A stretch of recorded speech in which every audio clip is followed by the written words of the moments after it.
satisfação, a minha honra de poder participar desse evento, né, e parabenizar aqueles que projetaram e organizaram esse ciclo de debates, né, que eu considero que a programação ela é uma programação muito interessante e foi muito feliz tanto na escolha dos tópicos a serem abordados, quanto também na escolha dos expositores e debatedores. É claro que isso não se refere à minha pessoa, né, mas aos demais integrantes das mesas desse ciclo de debates.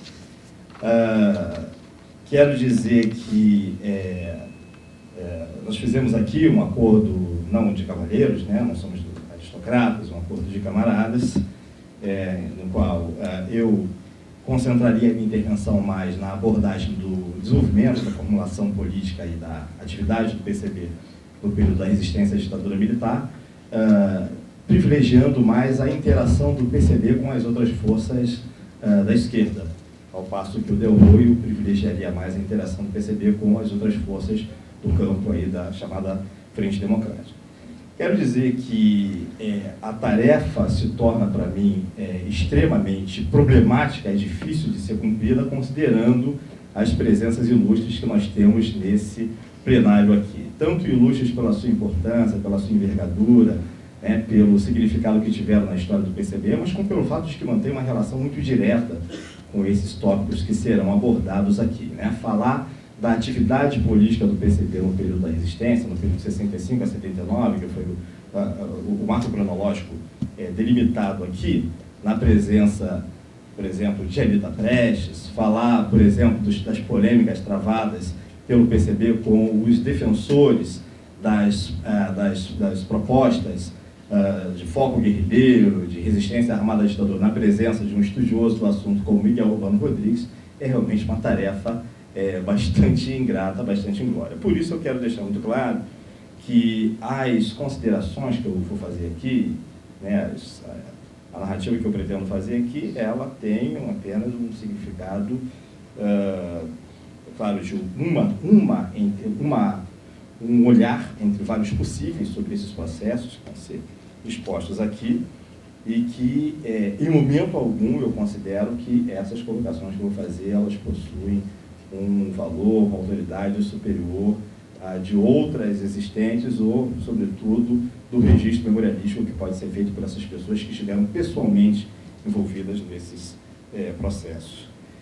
Bom, eu entendo que a atuação política do PCB no processo de resistência à ditadura militar, durante esses anos aí, que vão de 1965 a 1979, elas constituem um momento extremamente importante na história do PCB. Importante e, ao mesmo tempo, complexo e problemático, né? Já que podemos dizer, em linhas gerais, que a formulação política e a ação política que o PCB implementa nessa luta de resistência à ditadura são essencialmente vitoriosos no curso desse processo. Mas, por outro lado, o PCB ele sai desse período com, digamos assim, dois complicadores importantes da sua ação política na sociedade brasileira. Primeiro, ele perde aquilo que eu vou chamar aqui, a falta de uma expressão melhor, o monopólio da representação da esquerda brasileira no curso desse período. E segundo, ele sai também com uma série de problemas, tanto políticos quanto organizativos, que repercutirão no desenrolar da sua atividade ao longo da década de 80, levando aos resultados que são conhecidos e que serão abordados posteriormente na mesa que vai tratar aí do chamado surto de liquidacionismo que o partido vive aí no início dos anos 90. Mas eu quero começar situando primeiro o seguinte, né? Onde é que estava o PCB às vésperas do golpe de 64? Né? Como é que ele se situava no campo da esquerda brasileira e como é que ele reage ao golpe de 64? O PCB se encontra em 1964 vivendo e aplicando a orientação política que decorre da inflexão que o partido sofre na sua elaboração a partir da Declaração de Março de 1958 e do 5º Congresso de 1960. Esses documentos foram, de certa forma, mencionados aqui na mesa que tratou ontem do desenvolvimento da formulação da Revolução Nacional Democrática, e, evidentemente, são documentos que, pela sua riqueza, podem ser interpretados de várias formas, mas eu destacaria dessas elaborações, né, da Declaração de Março e da resolução do 5º Congresso, dois aspectos fundamentais que explicam, de certa forma, iluminam a atuação que o partido teria nos anos anteriores ao golpe de 64 e mesmo posteriores ao golpe de 64. O primeiro deles é que a Declaração de Março de 58, ela redefiniu a política do partido, que decorria do Manifesto de Agosto de 1950, que também foi mencionado aqui, que é uma orientação que eu vou definir aqui, evidentemente, uma definição que é passível de discussão e de polêmica, mas uma orientação confrontacionista, insurrecional e isolacionista. Né? A Declaração de Março de 58 procura redefinir, né, essa elaboração e essa linha de ação política, e o 5º Congresso, em 1960, conferem a essa reformulação um significado programático congressual. Né? Quais são os componentes dessa elaboração política que, de certa forma, iluminam o comportamento que o partido teve quando do golpe de 1954? Eu vou resgatar dois elementos fundamentais. Um da Declaração de Março de 58, quando, em contraposição àqueles elementos que eu mencionei anteriormente, que vigoravam na política do partido desde o Manifesto de Agosto de 1950, o partido define o seguinte: todas as transformações importantes que deverão ocorrer na realidade brasileira, elas serão o resultado do protagonismo das massas no processo histórico. Né? Ou seja, é uma formulação que rompe com a ideia de transformações protagonizadas pela ação de pequenos grupos, etc. E uma outra formulação que eu acho importante colocar também, que tem a ver com a forma como o partido vai reagir também ao golpe de 64, é no que diz respeito à questão do caminho da luta revolucionária, se o caminho pacífico, como se dizia, ou se o caminho armado. Né?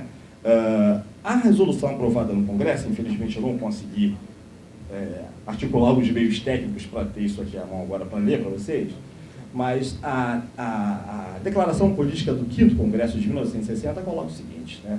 O PCB considera que o caminho das transformações pacíficas, entendido aí, transformações pacíficas como aqueles que contornam a via da guerra civil, né, fundamentalmente, o caminho das transformações pacíficas é o que mais interessa ao povo brasileiro, é aquele no qual o partido investe as suas forças. No entanto, considera que se a resistência das classes dirigentes brasileiras impuser um caminho violento para a realização das tarefas revolucionárias, a responsabilidade pelos sofrimentos que isso viesse provocar ao povo brasileiro seria das próprias classes dominantes da sociedade brasileira. Então, eu quero dizer com isso que, diferentemente do que foi muito colocado no debate interno do PCB após o golpe de 64, e que também é reproduzido em grande medida com uma certa historiografia, eu quero colocar aqui o meu principal objeto de interpelação aqui é essa historiografia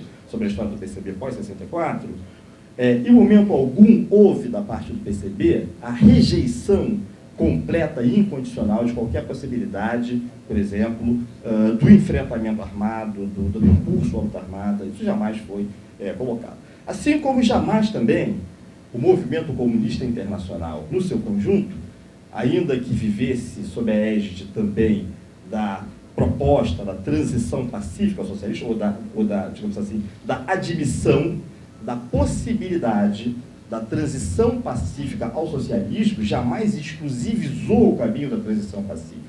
Jamais disse que a transição ao socialismo só aconteceria pela via pacífica. Né? Jamais houve uma resolução no movimento comunista internacional, e desconheço também que qualquer partido comunista nacional tenha algum dia aprovado uma resolução que dizia o seguinte: a partir de hoje é proibido cogitar a possibilidade de pegar em armas para fazer revolução. Por isso, nenhum partido que tenha aprovado uma resolução desse tipo. E o PCB não foi diferente. Né? Bom, até 1964 o PCB era destacadamente a principal força da esquerda brasileira. Convivia com outros partidos, com outros agrupamentos políticos, mas que não conseguiu, em momento algum, rivalizar com a sua influência, com a sua penetração na classe operária, nos setores populares e mesmo na intelectualidade. Né? O que existia para além do PCB na esquerda brasileira diante de 64? Né? Reminiscências trotskistas aglutinadas em torno do POR, do Partido Operário Revolucionário, uma organização que se constituía com base em antigos integrantes de dissidências trotskistas das décadas de 30 e 40, né, como o Partido Socialista Revolucionário, né, a esquerda da juventude do PSB e do PTB, que era a POLOP, a Organização Revolucionária Marxista Política Operária. Tínhamos uma esquerda católica em processo de evolução política que se descolava dos organismos de participação política dos leigos e iria, em 1963, se transformar na ação popular. E tínhamos a dissidência do PCB de 62, que foi mencionada aqui ontem, que era o PCdoB, que quando surgiu, e até 64, era uma dissidência bastante reduzida, bastante limitada, né? Basta dizer que o seu documento fundador foi a Carta dos 100, né? Assinada por 100 pessoas, não que fossem só 100 militantes, né? Mas é um número que mais ou menos dá a dimensão da envergadura dessa organização.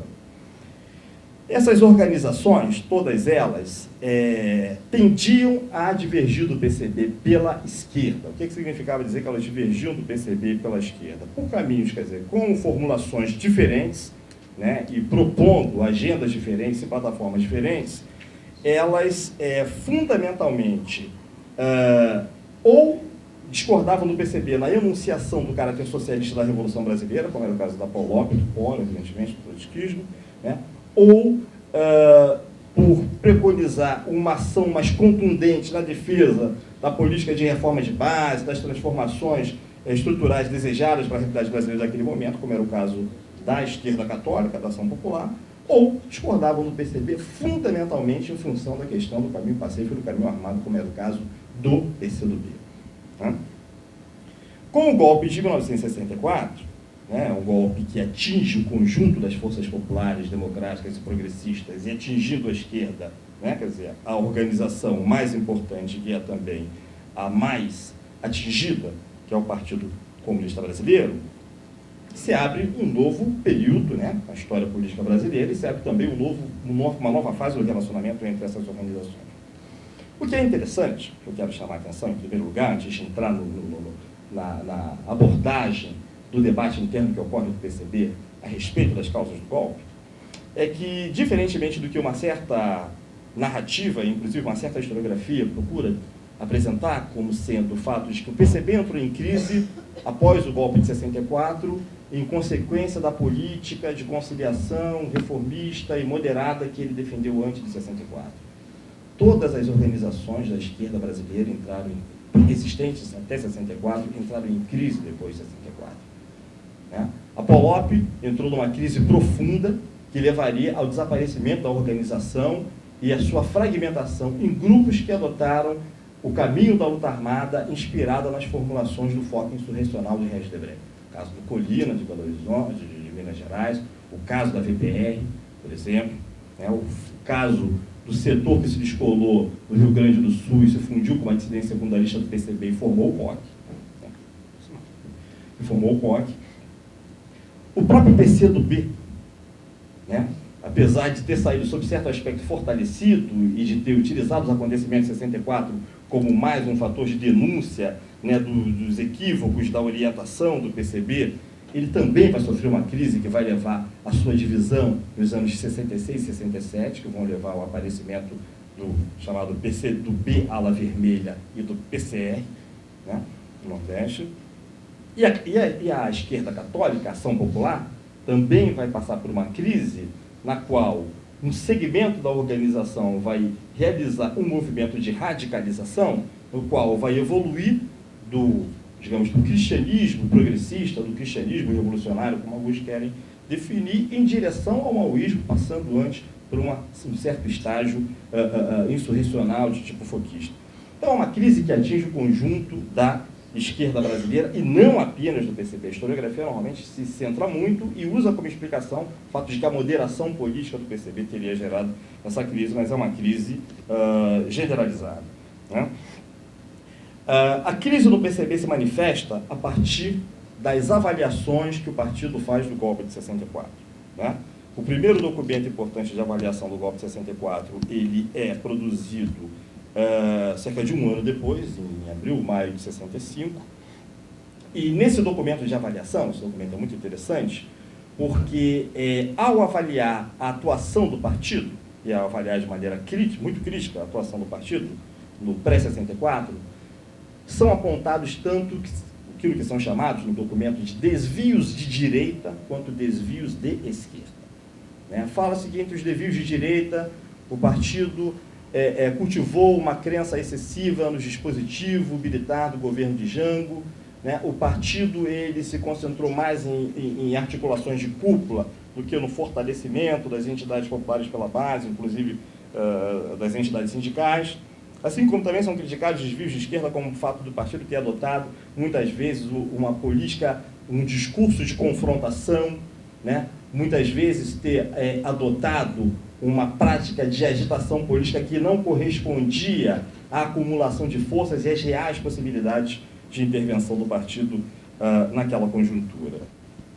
No entanto, no debate interno que ocorre dentro do PCB, as correntes que vão interpelar a linha política do partido pela esquerda e que vão iniciar um movimento de ruptura com o PCB, vão destacar apenas os chamados desvios de direita, apenas os fatores, os elementos que estariam associados a essa leitura da atuação política do PCB antes do golpe, como sendo caracterizada pela conciliação e pela excessiva moderação política.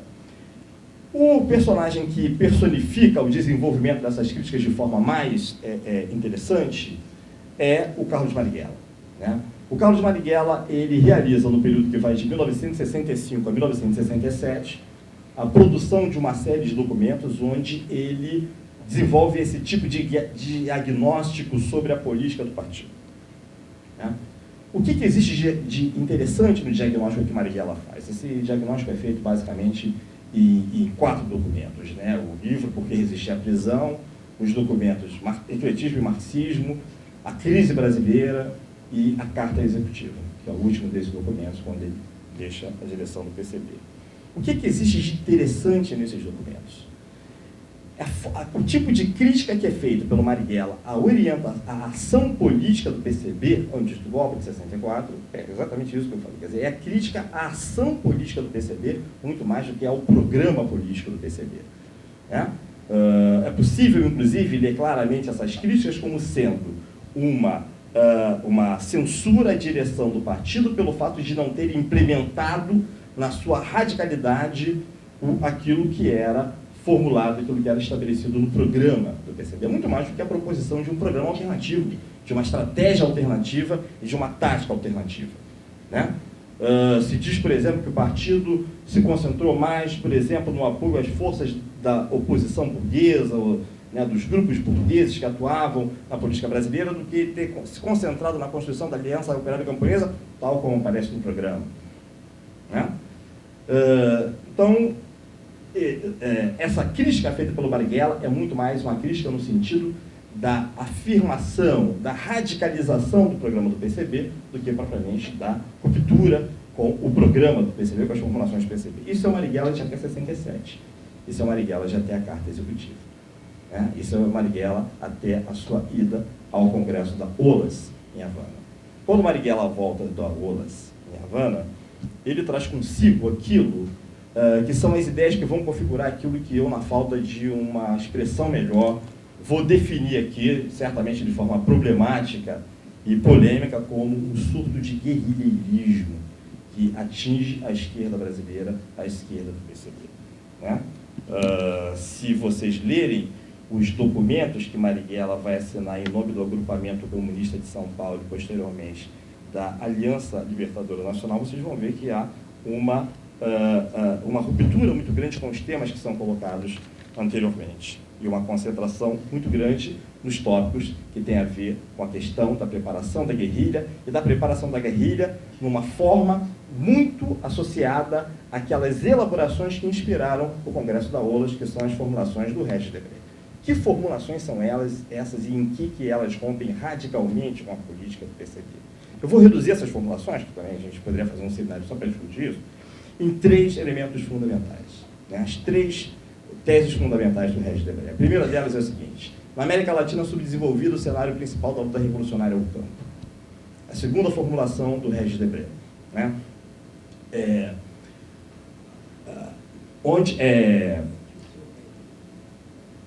Nessas sociedades latinas, a Revolução Cubana demonstrou que na América Latina é possível uma força guerrilheira irregular derrotar um exército convencional. E a terceira assertiva fundamental do Regis Debray: onde não existam inicialmente as condições adequadas para o desenvolvimento da luta revolucionária, o foco guerrilheiro poderá criá-las, ou seja, a ação dos revolucionários pode criar as condições para o triunfo da revolução, um elogio exacerbado da vontade revolucionária. Essa concepção que vai empolgar, né, um personagem da envergadura de Carlos Marighella, e existe todo um debate que eu não tenho condições de esgotar aqui sobre até que ponto Marighella foi ou não foi, digamos assim, foi ou não foi foquista, implementou ou não implementou o foquismo, todo um debate sobre isso, não teria tempo de me concentrar nesse tópico, mas efetivamente a influência de certas formulações de Debray vão ser decisivas na ação política do último Marighella, do Marighella de 67 e 69, e da grande maioria das dissidências do PCB, sobretudo as dissidências estudantis. As DIs, DIRJ, DIGB, DIBA, que configuram o MR8 em 68, né? A DISP, que vai se associar ao Agrupamento Comunista de São Paulo para formar a LN. Então a gente tem um campo aí, que é o campo de uma esquerda armada de inspiração foquista. Assim como a gente vai ter também outras formas de ação armada que configuram aquilo que eu estou chamando do surto de guerrilheirismo, né? A gente vai ter até um trotskismo que vai às armas, né? Tem uma tendência do POC, que vai fazer luta armada urbana, né, de tipo, vou colocar aqui, foquista, né, uma força que vem do trotskismo, assim como vamos ter aquelas organizações que vão procurar fazer a luta armada no campo. E aí vou ficar só com aquelas de pós-68, como a Frente de Libertação Nacional, não vou nem mencionar aquelas organizações que foram as primeiras a tentar resistir de armas na mão, que são as dissidências militares, que vão empolgar o MNR, o MAR, né, nos anos 65 e 66. E a grande experiência de luta armada no campo, que foi aquela empreendida pelo PCdoB. Bom, o que eu acho que é interessante, fundamental, a gente destacar aqui em relação à política do PCB de enfrentamento da ditadura, né? Fazendo essa caracterização para colocar como contraponto a política do PCB. A política do PCB aprovada no 6º Congresso, ela, de certa forma, ela mantém coerência com as formulações da Declaração de Março de 58 e da resolução do 5º Congresso de 1960, no sentido de considerar que, né, assim como se colocava antes que as transformações qualitativas a serem introduzidas na realidade brasileira deveriam ser o resultado da intervenção das grandes massas no processo revolucionário, assim, nessas novas condições, né, de, digamos, defensiva política, de resistência política ao golpe militar, ao regime que se instalou, golpe civil-militar, perdão, e ao regime autoritário que se instalou, na sua sequência, a formulação do PCB é de que a resistência à ditadura militar deveria ser um resultado também da ação de massas. E por isso se faz a rejeição de uma forma de luta armada de resistência que era entendida como sendo o produto da ação de pequenos grupos e de pequenas minorias armadas. Vários documentos, vários artigos foram publicados na Voz Operária, tanto sob a forma de documentos assinados pela direção do partido, quanto artigos assinados por personalidades, em que se coloca claramente o seguinte: os comunistas eles rejeitam a participação nessa forma de luta armada, não porque tenham qualquer objeção de princípio à ideia da luta armada, mas pelo fato de considerarem que a luta armada deve ser protagonizada pelas grandes massas, pelo fato de considerar que a luta armada é a forma mais elevada de luta, né? E não uma forma de luta para ser travada nas condições, né, de defensiva política, vamos dizer assim. Então, esse é o diferencial fundamental da política do PCB em relação à política desses grupos armados. Quais são as implicações disso? Quais são os resultados disso? Né? Tem que ser muito superficial, muito pontual e muito sucinto, né, dessa questão. Por isso, muita coisa vai ficando à margem aí. O resultado fundamental disso é que, no desenrolar do processo de luta contra a ditadura, a política que o PCB vai formulando e implementando, e que vai sofrendo, digamos assim, atualizações no curso do processo, mas que se define fundamentalmente por ser uma uma via de luta que procura privilegiar a ação das massas e a utilização de todas as formas de luta nas quais seja possível enfrentar a ditadura em condições vantajosas, né? A luta em defesa das liberdades democráticas, a luta em defesa dos direitos democráticos do povo vilipendiados pelo regime, é considerado o terreno mais propício para o desenvolvimento da luta contra a ditadura do que o terreno do enfrentamento armado com uma ditadura que se apoia justamente na força armada, né? Nas forças armadas. Então, essa orientação política, ela vai produzindo resultados, né? Então, o PCB, ele apoia desde o começo a articulação do MDB, ele apoia o processo de formação da Frente Ampla, ele vai ter uma participação importante, por exemplo, na primeira expressiva vitória eleitoral do MDB, nas eleições de 1974, e em contrapartida, o que acontece no campo das forças que vão adotar a luta armada, né? Sofrem uma fragorosa derrota militar e política, ao ponto de que, já no ano de 1973, praticamente não existem mais organizações armadas em atuação. Até passando aqui agora a caminho, eu mostrar aqui para os camaradas o escritório ali da Lanchile, que existia na esquina da Rio Branco, aqui com a Infante Dom Henrique, onde teria acontecido a última ação armada da guerrilha urbana aqui no Rio de Janeiro, que foi a explosão de uma bomba no escritório da Lanchile em outubro de 73, em protesto contra o golpe militado pelo Pinochet no Chile em 73, reivindicado essa ação pela LN-FPR. Né? Bom, se a política do PCB vai sair, digamos assim, vitoriosa, né, se é essa formulação que vai, digamos assim, produzir os resultados mais favoráveis do ponto de vista da aglutinação de forças na luta contra a ditadura militar, e a ditadura vai ser derrotada politicamente pelo isolamento político e não vai ser derrubada pela ação violenta de grupos armados, então qual é o dividendo que o PCB tira dessa situação? Primeiro dividendo é um dividendo muito interessante, né? As organizações armadas, na sequência do seu processo de derrota e desbaratamento, iniciam um processo de revisão e de autocrítica do próprio caminho armado, que é também um momento muito pouco explorado pela historiografia brasileira, que gera alguns registros muito importantes. Por exemplo, a revista Debate, depois vai ser a revista da União dos Comunistas, que é um grupo que mais tarde vai ingressar no PCB, né? A formação de uma tendência da LN, que é a tendência leninista da LN, a LNTL, né? Boa parte dos seus militantes também vão reingressar no PCB, né, nos anos 70, né? Inclusive aqui o irmão de Marcos Del Roio, José Luiz Del Roio, né? O grupo do MR8, quer dizer, uma parte do MR8, já alguns militantes do MR8 entram no PCB nessa época, outros vão entrar mais tarde, mas, sobretudo, a orientação política que o MR8 vai reformular a partir dos anos 72, 73, 74, é no sentido de privilegiar as ações de massas em detrimento dessa via de luta armada. Então, de certa forma, há um primeiro dividendo muito favorável ao PCB, que é, digamos assim, de certa forma, uma autocrítica política feita por essas organizações guerrilheiras, nas quais, digamos assim, há uma recuperação, um reconhecimento da validade da orientação proposta pelo PCB. Mas ocorrem outros dois fatores que vão ser bastante desfavoráveis ao PCB. Primeiro é o fato de que nos anos de 74 e 75 o PCB ele é violentamente atingido pela repressão ditatorial, né? São os anos da realização da chamada Operação Radar, que ceifa boa parte do Comitê Central do Partido, né?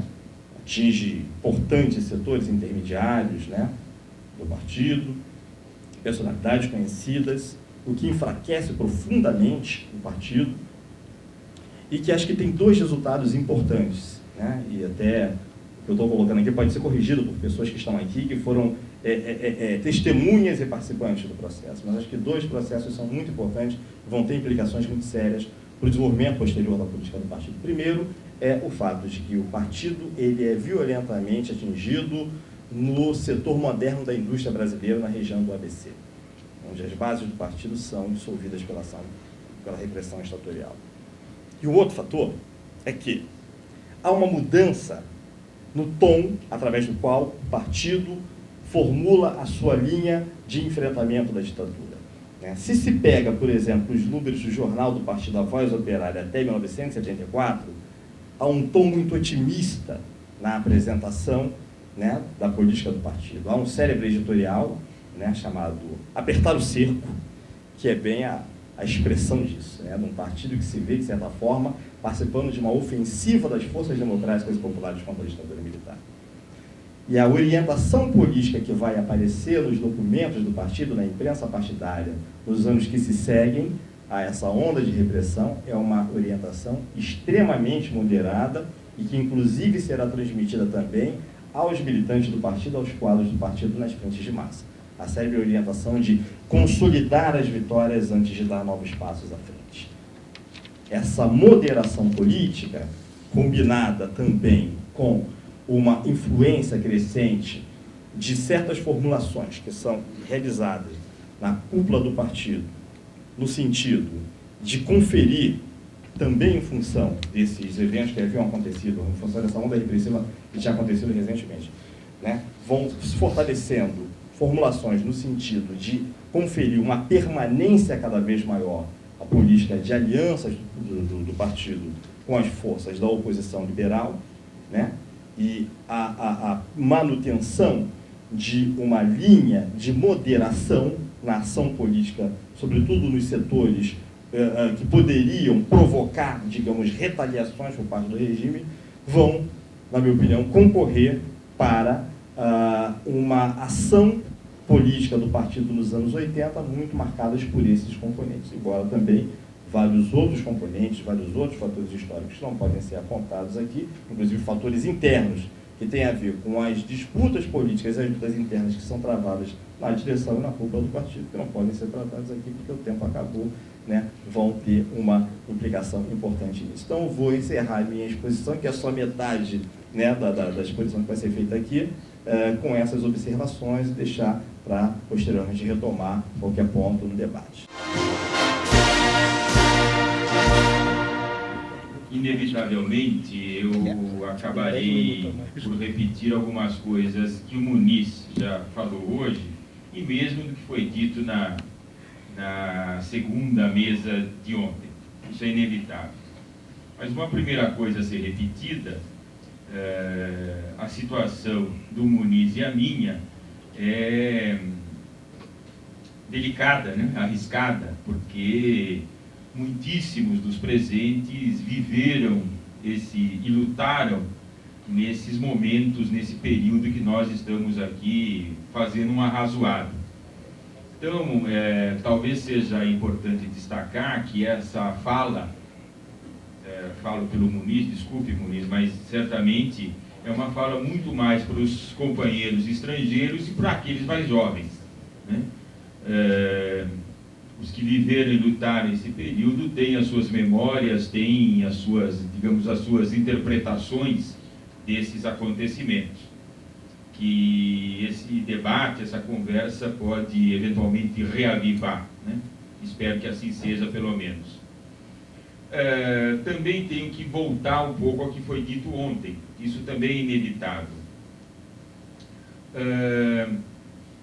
Alguns marcos na história do PCB.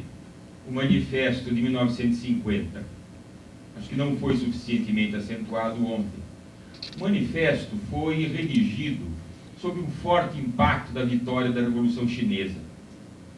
Isso não foi suficientemente, se falou muito da Guerra da Coreia, evidentemente, mas a Revolução Chinesa era o fato importante daquela circunstância internacional. E o aguçamento, evidentemente, da Guerra Fria. Mas ali, no PCB e em outros países, quer dizer, no movimento comunista, passou a se imaginar, particularmente nessas periferias de capitalismo atrasado, que a via chinesa era uma possibilidade. Então a ideia de luta armada no campo, quer dizer, a guerrilha, era uma estratégia que foi pensada pelo PCB e foi posta em prática em muitas regiões do país, em Goiás, no Paraná, e com resultados, digamos assim, tangíveis. Isso se mostrou, digamos, um erro particularmente a partir da força da greve operária em São Paulo de 1953, da chamada greve dos 300 mil. Então o partido tentou acertar, digamos assim, o foco, e isso, toda essa trajetória que eu vou narrar, em grande medida é uma busca de acertar o foco, porque há uma linha determinada, quer dizer, alimentada por uma teoria da Revolução Brasileira. O Congresso de 54 tenta acertar o foco, quer dizer, a prioridade passa a ser a unidade da classe operária. Daí, voltar a investir nos sindicatos operários e na unidade da classe operária significava uma aliança estreita com o Partido Trabalhista Brasileiro, que era o maior partido operário daquelas circunstâncias. Daí também deriva o apoio negociado a Juscelino Kubitschek em 56, exatamente por conta do PTB ter apresentado o vice-presidente na chapa que acabou sendo vitoriosa, que veio a ser João Goulart, futuro presidente da República, na sequência.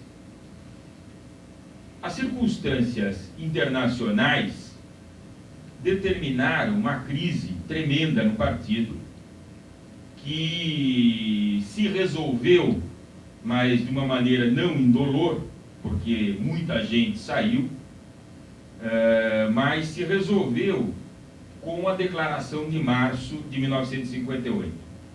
As circunstâncias e o conteúdo da declaração já estão fora dessa minha exposição de hoje. Digamos, mas que deu uma diretriz e fez uma leitura da realidade brasileira. E, na verdade, reorganizou a teoria existente.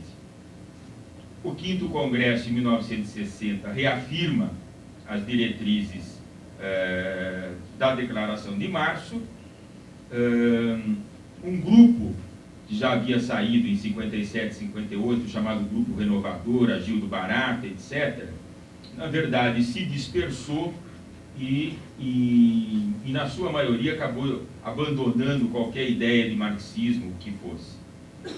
Houve depois a cisão do PCdoB, que foram fundamentalmente aqueles dirigentes que tinham um peso fundamental no Congresso de 54 e que foram marginalizados depois da Declaração de 58. Eles acabaram abandonando o partido e fundaram o PCdoB. Não eram 100, efetivamente, né, Muniz, mas era alguma coisa como apenas 10% do partido. Não foi uma cisão muito relevante, né, naquela circunstância. Trata-se, evidentemente, de explicar historicamente porque hoje o PCdoB é uma força ponderável, né? Tanto que está aí lutando para se apropriar da tradição do movimento comunista brasileiro, como se depois de tudo que eles disseram de Astrogildo Pereira, de Luiz Carlos Prestes, etc., agora tentam se apropriar dessa tradição. No direito penal isso chama apropriação indébita. Bem, mas esse período que começa a se diversificar a esquerda brasileira, como o Muniz também chamou a atenção, é um período, particularmente a partir da tentativa de golpe de agosto de 61, Jânio Quadros, tentativa de golpe militar e o golpe parlamentar que levou Tancredo ao governo. Na verdade, ali se desencadeia um processo de revolução democrática no Brasil. Quer dizer, é um processo social em que há uma organização das massas, há uma organização da classe operária, do campesinato, das camadas médias, particularmente aquelas intelectualizadas. É um processo desencadeado ali. Mas, ao mesmo tempo, contraditoriamente, dialeticamente, é o mesmo momento que se passa a organizar a contra-revolução. Uma revolução conservadora, uma revolução restauradora, que veio a ser o golpe de 64. Então, esse período 61 a 64 é esse o cenário que o Brasil está envolvido e, portanto, tem aí o PCB e a classe operária brasileira envolvida nisso.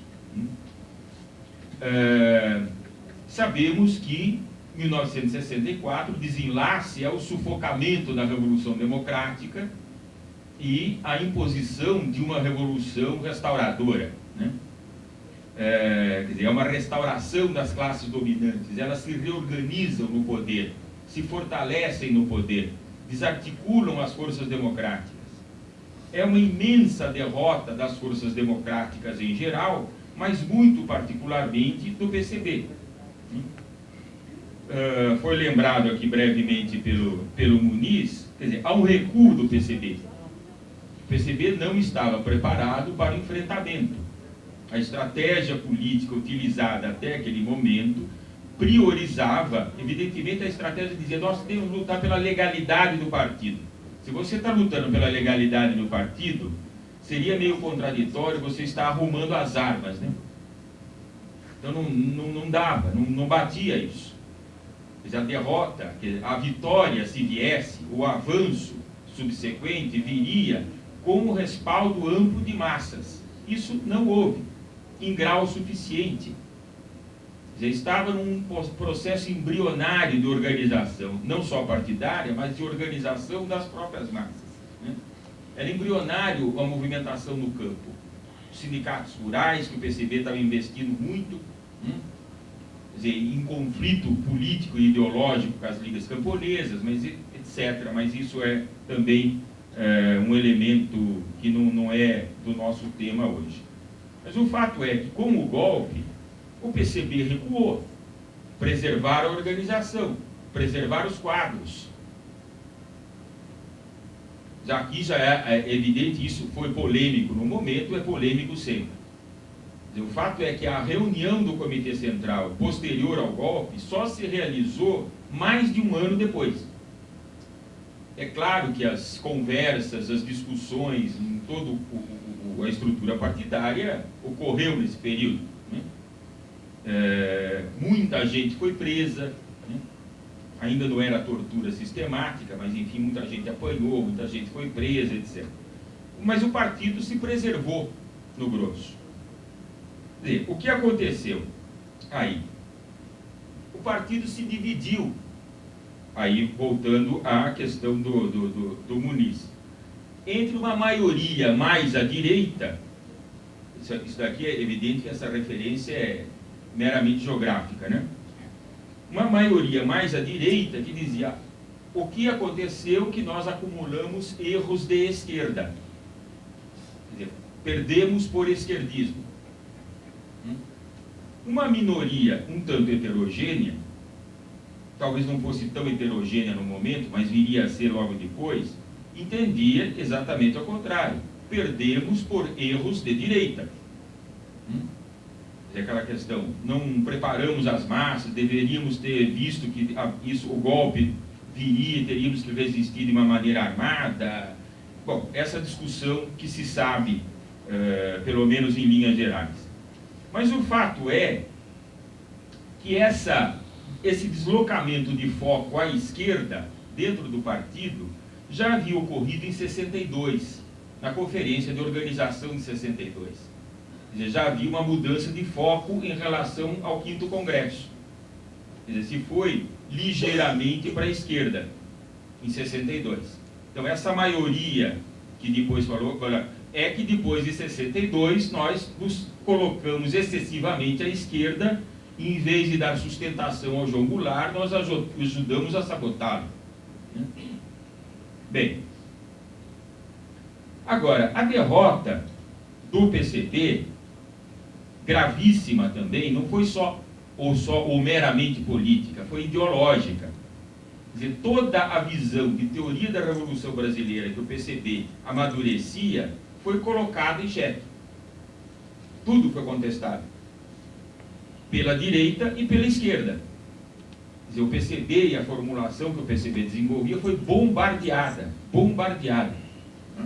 E isso aconteceu ainda no campo, digamos, intelectual e até universitário, por todo o decorrer dos anos 70. Então, aquela formulação, digamos, que quem apresentava de uma maneira mais pronta, embora não dissesse lá: olha, eu sou do PCB, era o general Nelson Werneck Sodré. Quais eram as questões que foram mais questionadas da formulação do PCB? Uma da questão da burguesia nacional. É bom que se esclareça, e o documento do Congresso número 6 de 67 esclarece isso perfeitamente. Nunca falamos que existe uma burguesia brasileira com interesses econômicos contraditórios com o capital imperialista. Nunca. Não é dito isso. Mas pode acontecer que setores burgueses, momentaneamente, por questões políticas, possam entrar em contradição com o imperialismo. Esses serão nossos aliados. Então a aliança é política e não tem raízes econômicas. O PCB nunca disse isso. Nunca disse isso. Então, se esclareça essa questão nacional, é uma questão político-ideológica, não é econômica. Não é econômica. Não, nunca se pensou nessa coisa da contradição, não se caiu nesse... Quer dizer, se caiu porque é um pouco o senso comum. Lembrar que a tese do Fernando Henrique Cardoso, de 63, é voltada contra o PCB. E já mostrava isso. Não, o empresariado brasileiro ele já tem vínculo com os estrangeiros faz tempo. Não existe essa coisa de uma burguesia nacional economicamente autônoma e que queira dirigir um processo revolucionário. Mas isso foi uma ilusão sempre. Quer dizer, é tão ingênuo pensar isso que duvido que o Comitê Central do PCB pensasse assim. Tão ingênuo que é. Bom, mas enfim, isso foi batido por tudo quanto é canto. A outra questão é a dos chamados restos feudais, se teria havido ou não feudalismo no Brasil. Não vou entrar nessa discussão. Para mim, houve. Para mim, houve. Eu sei que eu sou minoria, não, mas eu costumo ser minoria. Né? Não vou entrar nessa questão. O problema é um outro. O problema é que há o monopólio da terra. O monopólio da propriedade da terra é uma realidade que sempre existiu no Brasil e continua existindo. Se aquilo que o PCB chamava de latifúndio feudal, hoje nós chamamos de agrobusiness, interessa pouco, porque continua sendo a mesma coisa. O problema é a questão do monopólio da terra. O monopólio da propriedade da terra. É essa a questão. Tanto que em 67, no Congresso 67, o PCB já não usa mais os restos feudais, tinha queimado a coisa, né? Mas insiste na questão do monopólio da propriedade da terra. Bom, enfim, a derrota foi ideológica também. Contribuiu muito com isso um militante importante do PCB, Caio Prado Júnior, naquele livro A Revolução Brasileira, que ele também critica esses dois argumentos. Lembrar que aquele livro foi premiado na época, né? Ganhou o Juca Pato. Né? E foi um livro lido pela direita e pela esquerda. Né? Quer dizer, ele foi aplaudido pela direita e pela esquerda. Há uma resposta sensacional do Paulo Cavalcanti a esse livro. Né? Quer dizer, fez parte do debate, né, naquela ocasião. Bem, para mim esse livro do Caio Prado é reformista. Claramente reformista. Também é uma opinião minha e isso também é polêmico. Né? Bem, mas mesmo assim o PCB participou da resistência. Participou da resistência. Continua atuando nos sindicatos, no movimento estudantil, onde essas cisões e esses debates que o Muniz se referiu eram muito intensas, né? Onde era mais intenso isso. Importantíssimo destacar a resistência cultural. Dentro da resistência cultural, mais importante ainda é destacar a editora Civilização Brasileira e a revista Civilização Brasileira, com o Enio Silveira, que era do PCB, mas era uma revista que refletia todo esse debate da esquerda. Não podia ser uma revista do PCB, né? Era uma revista de toda essa polêmica que girava no mundo das esquerdas, né? Naquele momento. Veja que o cenário internacional era da maior complexidade também. Ainda existia a incidência forte da Revolução Cubana, as guerrilhas na América Latina, a Revolução Cultural na China. Era um momento de grande efervescência, né? A contestação cultural juvenil na Europa, nos Estados Unidos, etc. Do ponto de vista interno, o PCB se faz ouvir, né, pela Voz Operária, que é o jornal da história da resistência contra a ditadura, é a Voz Operária. Essa a imprensa da resistência, é a Voz Operária. Isso é fundamental. Agora, na prática política cotidiana, se o PCB pensava em acumular forças sociais e fazer alianças políticas amplas para derrotar o inimigo principal e visível, a ditadura militar. Um problema dos nossos jovens de hoje, pensando mais genericamente, e uma coisa que eles sentem algum tipo de inveja dos mais velhos é isso, né? Ah, vocês sabiam quem era o inimigo. Quer dizer, nós vivemos num mundo horroroso e não sabemos aonde está exatamente o inimigo. Estou falando com o professor agora, né? Alguns outros professores aqui devem viver perguntas e angústias semelhantes dos jovens, né? Nós tínhamos, pelo menos, o inimigo é aquele ali. Então, o PCB atuou muito no MDB. Na Frente Ampla, que foi aquele organismo de personalidades políticas caídas em desgraça depois do golpe de 64, né? Incluía Lacerda, Juscelino Kubitschek, João Goulart. Bem, o congresso do partido, que ocorreu no finzinho de 67, ele já ocorreu com o partido cindido. Quer dizer, essas organizações que o Muniz fez referência já estavam praticamente fora do partido. Só que essa cisão, que foi múltipla e heterogênea, é uma pergunta que se faz: por que se fragmentou? Em certo momento havia uma vertente interna que se falava corrente revolucionária, mas ela saiu toda fragmentada. Saiu a LN, saiu o PCBR, MR8, o POC, né? Saiu toda fragmentada. Só que essa cisão múltipla foi muito maior que aquela do PCdoB, né, em 61, 62. Quer dizer, aí, especulativo, mas cerca de 40% do partido saiu. Foi um golpe feroz. E reagindo a esse ambiente, é possível, e é uma acusação já de momento, não é uma questão de perspectiva histórica, esse congresso talvez tenha ido, digamos, um pouco demais à direita, né? Quer dizer, veja um movimentozinho assim, um pouco à direita, um pouco à esquerda, né? Sempre procurando o foco correto. Está mantida a teoria da Revolução Brasileira, quer dizer, nacional e democrática, como foi discutida ontem aqui, mas se coloca como prioridade essencial, e essa é uma mudança imposta pela ditadura, o cerne da questão passa a ser a questão da democracia. A necessidade da instauração de uma democracia, das liberdades democráticas, das liberdades públicas, etc. Da liberdade de organização. Bem,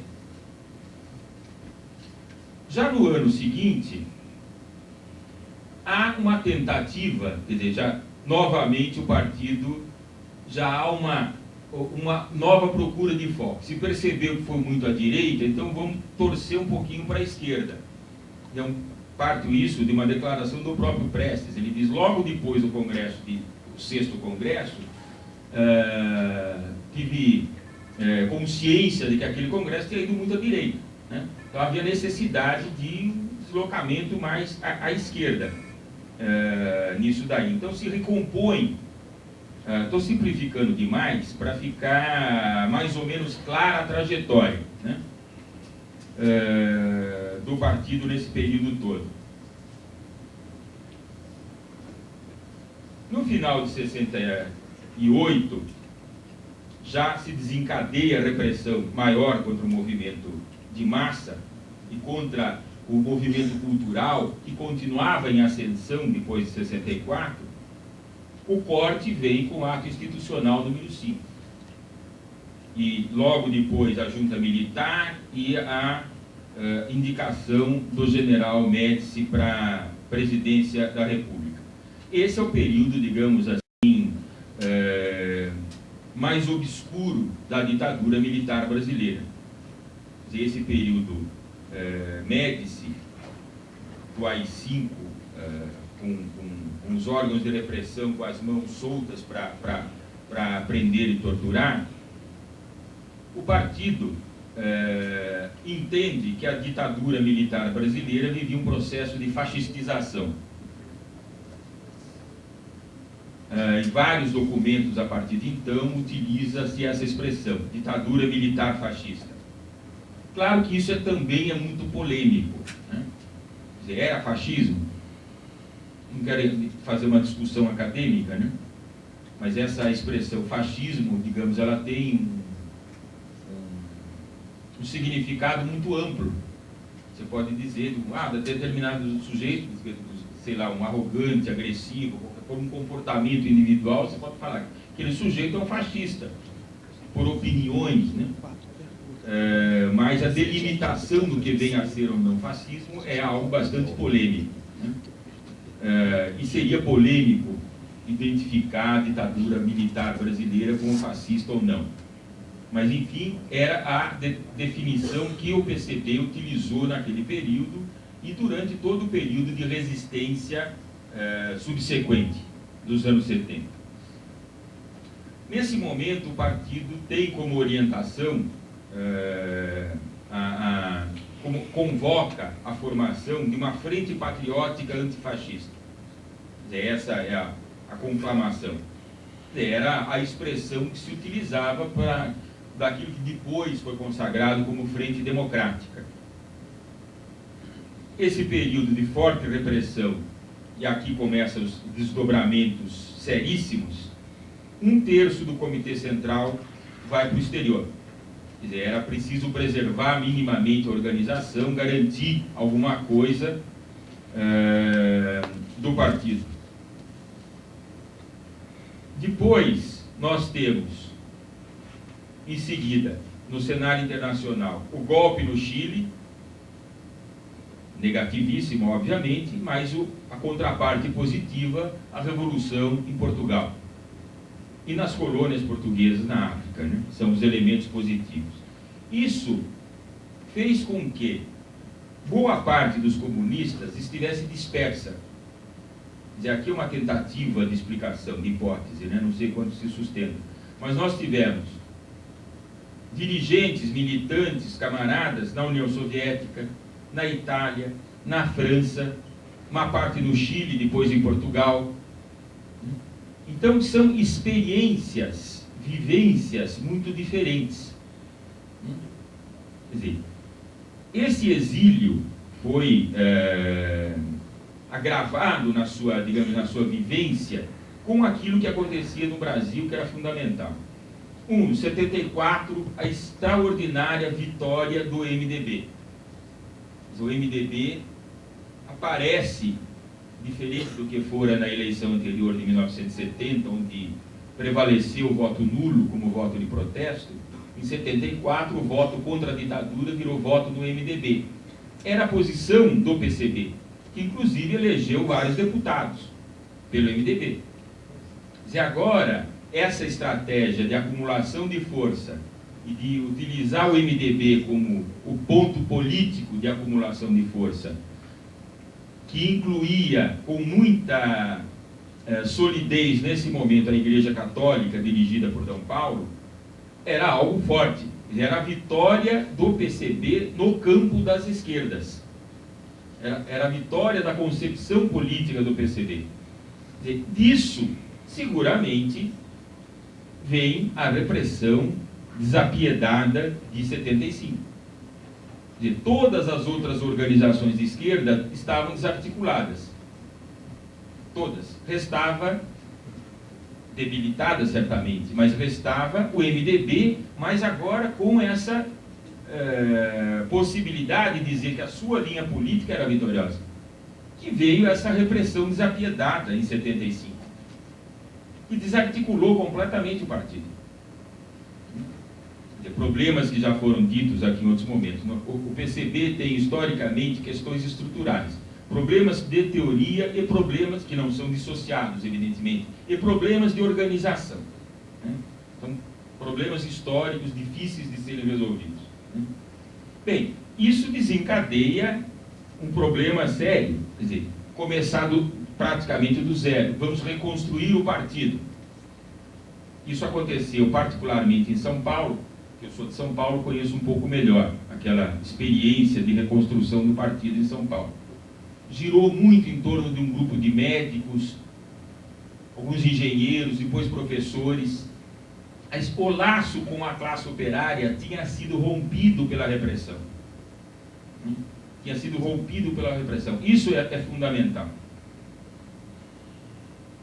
Agora, essa reorganização no Brasil, ela recebe os influxos do cenário internacional e daquela experiência que os comunistas no exílio estavam vivendo e divergindo. Então surge uma série de divergências entre aqueles que tinham experiências diferentes, ou na Itália, ou na União Soviética, gente na Polônia também, na Bélgica, mas enfim, na França, depois em Portugal. Quer dizer, toda essa vivência e experiência acabou agudizando a crise ideológica. Isso ocorre, estou terminando, no momento que eclode o movimento operário no ABC. Mas não só isso, é bom lembrar que quase na mesma época há uma eclosão do movimento do proletariado agrícola em Pernambuco, uma greve dos canavieiros importantíssima naquela época, né? Mas são coisas que não se juntam.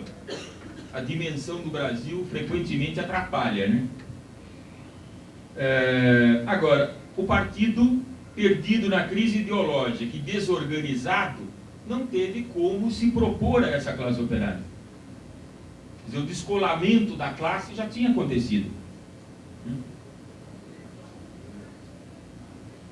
No momento que ocorre a anistia, agosto de 1979, o retorno da grande maioria dos exilados agrava as divergências. Quer dizer, aí nós começamos um período, que vai ser discutido na sequência, de uma gravíssima crise orgânica do PCB.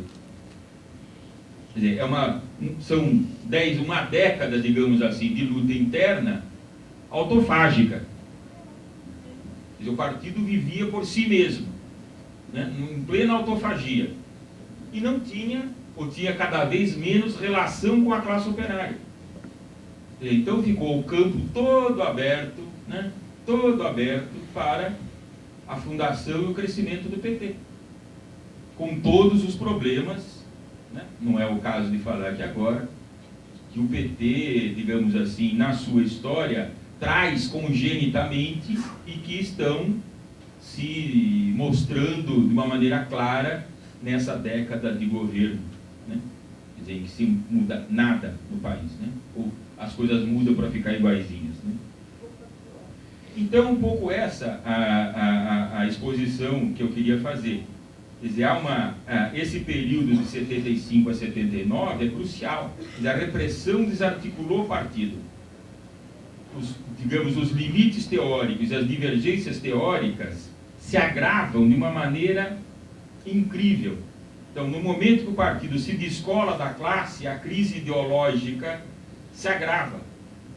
E o partido não cola mais com a classe. Então, começa um período de autofagia e declínio, que acabou, enfim, com a liquidação do começo dos anos 90.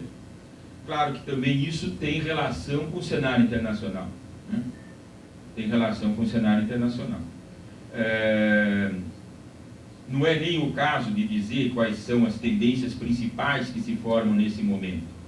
Ontem foi lembrado aqui no livro do Zé Antônio Segato sobre a crise lá de 57, 58. Quer dizer, há aquele grupo que se dizia, né, oficialmente se gostava de chamar de renovador, né? Quer dizer, a influência do eurocomunismo, da formulação do Partido Comunista Italiano era muito forte nesse grupo, né? havia gente de uma formação, digamos assim, à la francesa, muito forte, porque é evidente que a tradição histórica do marxismo brasileiro é muito francesa, é soviética e francesa, né? O Mota vai chiar, vai dizer que não é bem verdade, mas é, né? As pessoas liam francês, era isso, né? Não é o caso hoje também. Mas, enfim, era bastante isso que acontecia. E essas experiências traumáticas do Chile, particularmente, e essa experiência, pelo menos durante certo tempo, muito alvissareira da Revolução dos Cravos, nos influenciou muito. Afinal, o Chile e Portugal são muito próximos de nós, né? E esse ambiente aqui gerou o que veio a década seguinte. Todos os problemas que veio na década seguinte.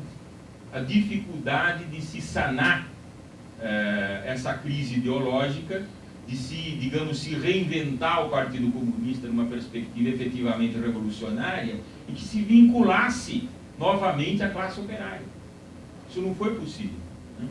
Mas a história mostra isso. Então, enfim, era isso que eu tinha a dizer a vocês. Seguramente tem muito de polêmica.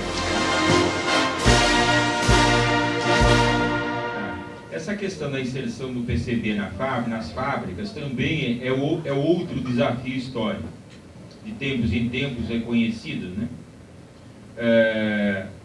O PCB teve uma grande inserção nas fábricas em 45, 46, no tempo da legalidade, inclusive formando conselhos de fábrica. Isso,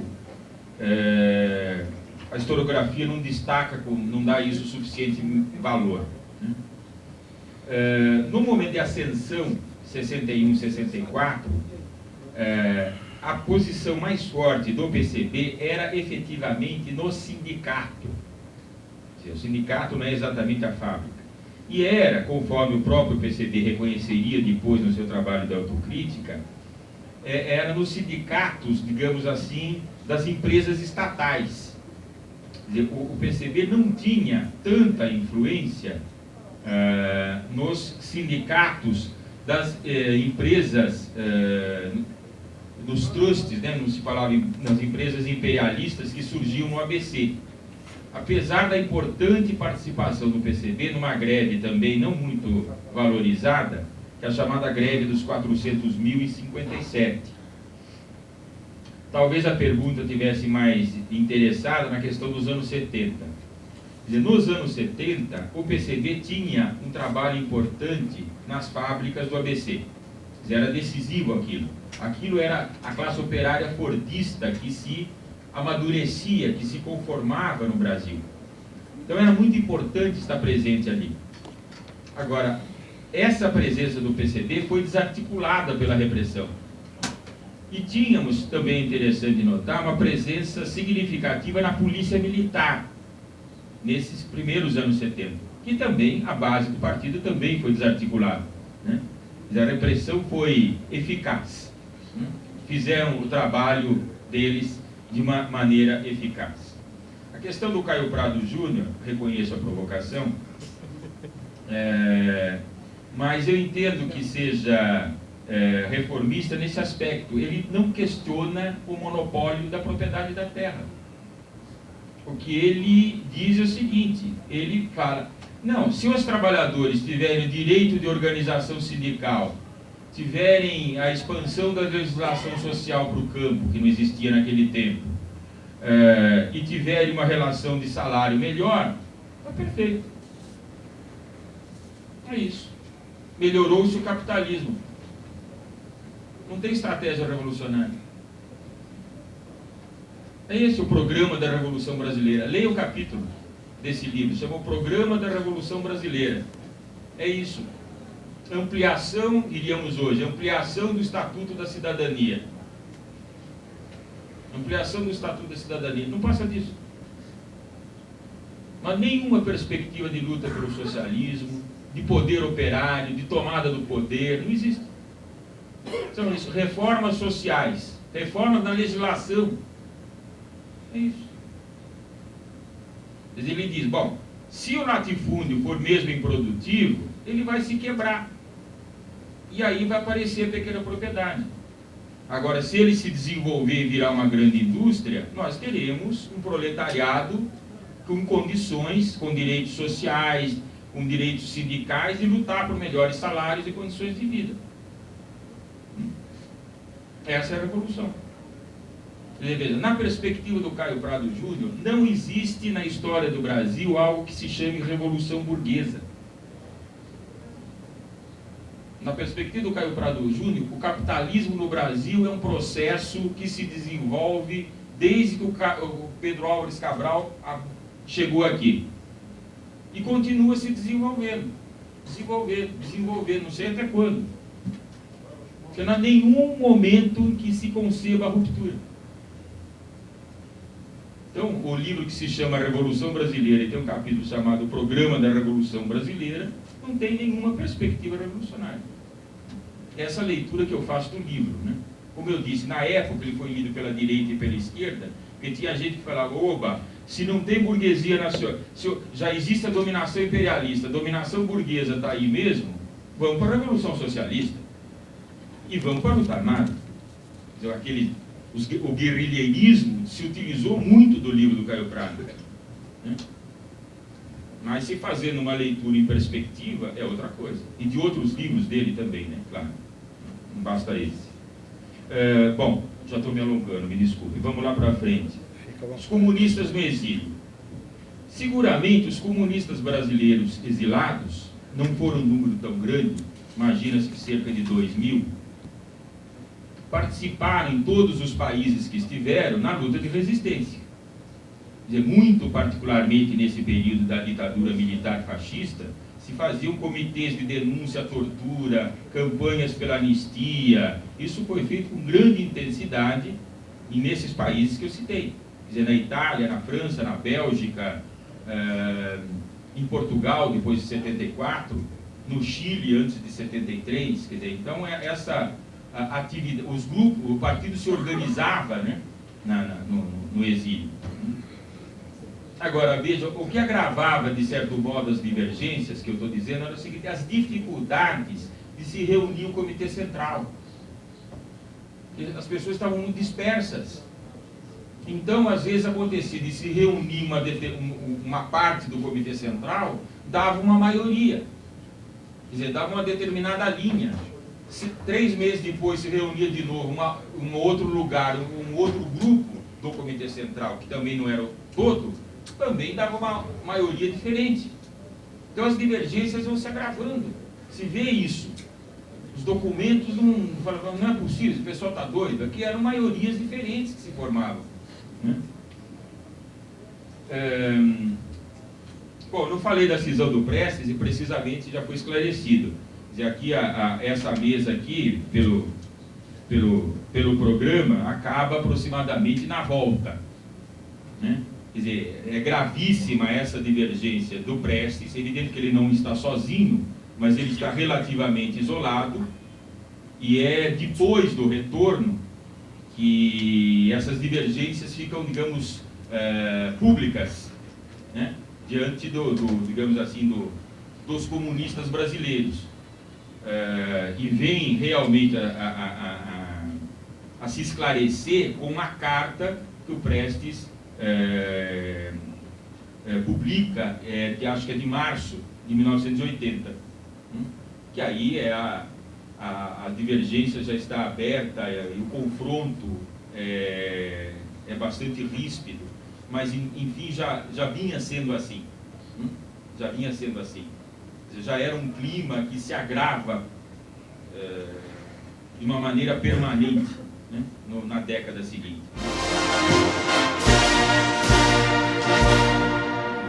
A primeira é essa dos dissidentes do PCdoB, né? Se eles saíram por vontade própria ou se eles foram expulsos. Os registros que eu consegui encontrar até agora dão conta da expulsão do João Amazonas. Eu encontrei documento do Novos Rumos informando sobre a expulsão do João Amazonas. Acho que o próprio documento do Congresso, do 6º Congresso, informa a expulsão do Pedro Pomar. Até hoje nunca vi nenhum documento falando sobre a expulsão do Maurício Grabois. Não vi. Mas, Muniz, acho que a questão é a seguinte: eles foram expulsos antes de fundar o PCdoB? Sim. Essa que é a questão. Sim, sim. Antes de fundar o PCdoB. Né? Entre 60 e 61, pelo menos no caso do Amazonas, o Novos Rumos publicou, nos anos de 60 e 61, algumas notícias falando disso. Fracionistas expulsos no Rio Grande do Sul, fracionistas no Amazonas, o fracionista fulano de tal. Né? Então tem algumas matérias, né, que informam sobre essas expulsões aí, entre 60 e 61, antes da chamada Conferência de Reorganização do PCdoB em 62. E o caso do Pedro Pomar, se não me engano, está no próprio relatório do Comitê Central, o 6º Congresso fala da expulsão do Pedro Pomar. Agora, realmente não lembro de ter visto algum documento falando sobre a expulsão do Maurício Grabois. Né? Então, tudo que eu sei, eu posso dizer é isso. Sobre a questão da influência da... bom, primeiro sobre a repressão ao PCB em 74, 75, fala da operação dos órgãos da ditadura em exterminar o PCB. Não dá para falar, tem muito pouco tempo aqui para falar, mas o fato já foi dito por mim, depois reiterado pelo Del Rey, que nesses anos 74, 75, 76, vão ser realizadas operações dos órgãos repressivos no Brasil inteiro, inclusive capitaneados pelo próprio Exército Brasileiro. O nome global dessas ações de repressão ao PCB vai ser Operação Radar, mas em cada estado da federação vai adotar um nome inclusive geralmente muito prosaico, associado a algum elemento local. Né? Então, em Santa Catarina foi a Operação Tatuí, em Sergipe foi a Operação Cajueiro. Né? Então se davam esses nomes, né, prosaicos, assim como a operação, por exemplo, de perseguição e captura do ex-capitão Lamarca foi a Operação Pajuçara, né? O nome de uma bela praia lá de Alagoas, porque o Newton Cerqueira, que comandou a operação, era alagoano. Então tinham esses nomes, né, bonitos, mas a operação foram atos sangrentos, violentos, que foram ligados aí, que foram relatados aí, né, que provocaram aí prisões, mortes, que desarticularam o partido e tiveram essas consequências que foram ditas pelo Del Rey. Sobre a questão da moderação, eu estou me baseando um pouco em certos relatos, certas narrativas, que dão conta de que o trauma deixado por essas operações de repressão contra o PCB desses anos foi muito forte e levou a um comportamento das direções, né, das organizações, não das direções do partido, que sobreviveram a essa onda repressiva, a uma atitude muito cautelosa e muito moderada. Está aqui um amigo meu que me conta que quando entra para o partido, no começo dos anos 80, ele ouve do dirigente do partido, ele pergunta, mas como é que eu vou saber, se eu for numa assembleia de massa, quem é que é do PCB? Ele está até rindo ali. Né? Quem é que é do PCB? Como é que eu vou saber? É clandestino? Aí falam para ele assim, olha, o cara que defendia aquela posição mais moderada, mais cautelosa, mais cuidadosa, esse é o militante do PCB. Né? Então, há um relato que dá conta disso, né? Quer dizer, o trauma deixado pela repressão é tanto que leva o partido a ter essa postura. Por exemplo, o partido só participa do processo de reorganização do movimento estudantil em 77, 78, só participa formalmente, organizadamente, do 4º Encontro Nacional dos Estudantes. Então se dizia isso, né? Que havia um medo muito grande de recrutar, de organizar o partido, de conferir a ação dos organismos do partido o mínimo de visibilidade. Então, se coloca isso, que teria sido uma consequência. Em São Paulo, o pessoal chamava ainda, quando apareceu tardiamente, chamava reforma. Chamava de reforma. Era o nome deles, não era que do adversário. Era dado pelo próprio partido? Isso aí eu sabia. Certo, agora realmente tem pessoas aqui que podem dar mais informações que viveram isso. Bom, para terminar então, e aí fazendo as minhas considerações finais, eu quero reiterar que para mim está sendo um momento muito grato, muito importante, né, a organização desse ciclo aqui de debate, discussões sobre a história do partido. Eu nunca havia visto nada parecido com isso, né? Então eu quero mais uma vez saudar e parabenizar a iniciativa da realização desse ciclo. E é a primeira vez que eu participo de espero que não seja a última, né? Espero que o partido continue, né, abrindo espaço para reflexão, para discussão, para debate sobre a sua história, que suas publicações, seus órgãos de imprensa, suas revistas, né, reservem um espaço para o conhecimento, parte da militância, da história do partido, para o debate e para a discussão. E para terminar, eu queria, já que nós tratamos aqui desse período da resistência à ditadura militar, também dedicar essa minha modesta participação nesse debate à memória dos 10 membros do Comitê Central e dos militantes do partido assassinados aí nessa onda repressiva dos anos 74, 75, 76. Para participar desse evento, alvissareiro, importantíssimo isso, saber que organização estamos para construir. Temos que saber a nossa história, estudar é fundamental, conhecer a nossa realidade, adquirir cultura, fazer a intervenção e a ação política com capacidade, com qualificação. Isso não é fácil. Então, estudar a teoria revolucionária, estudar marxismo, não como uma Bíblia, né, evidentemente, não serve para isso, né, mas como uma concepção que ajuda a entender o mundo e como ele se move. Mas é preciso se disciplinar. A disciplina não é algo imposta. A disciplina é algo que se cria em cada um. Quer dizer, a autodisciplina é fundamental para o estudo e para a ação política. Essa é a condição para se criar uma organização que seja forte e capaz de se adaptar a situações muito diferentes. Muito diferentes. Quer dizer, é fundamental hoje, entendo eu, modestamente, que o PCB não é uma organização grande, evidentemente, mas ela tem que fundamentalmente se qualificar, tem que adquirir muita qualidade, e isso exige estudo, disciplina, capacidade de se organizar, de discutir, de aprender. Eu acho que essa festa, essa comemoração dos 90 anos do PCB é um exemplo importante disso, está sendo mostrado aqui. A participação de jovens, de gente que já viveu e lutou muito, é muito importante. Também essa transmissão de experiência e de ideias entre gerações é fundamental para isso.